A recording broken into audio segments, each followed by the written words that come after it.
બરાબર. મેં તમને કીધું એમ કે જ્યારે જ્વાળામુખી ફાટ્યા એટલે જે ગોળ આકારનો પથ્થર હતો એ દળતા દળતા નીચે જમીન સુધી આવી ગયો, અને જે બીજા ખૂણાવાળા પથ્થરો હતા અથવા તો આકાર વગરના જે હતા, બરાબર, એ પર્વત ઉપર એક જગ્યાએ ઉભા રહી ગયા.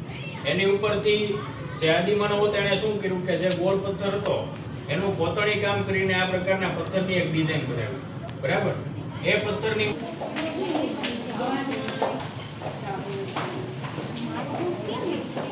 ને ગરમ કરતા અથવા તો વરાળ બનાવતા. તો એ જે બોઇલર છે એ આગળની તરફ લગાડવામાં આવતું.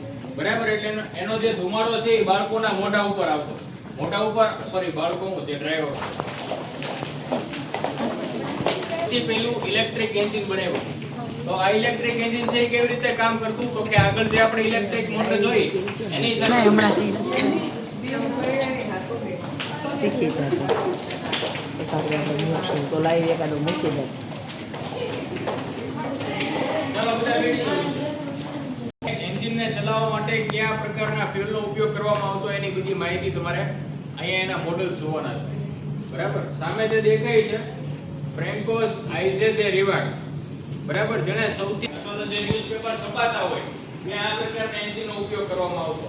આ એન્જિનને ચલાવવા માટે પાણી અને કોલસાની મદદથી બ્લાસ્ટ કરવામાં આવતા. બ્લાસ્ટ કરે એટલે પિસ્ટનને ધક્કો લાગશે, પિસ્ટન આગળ જઈને પાછળ આવે. બરાબર. એટલે એન્જિન છે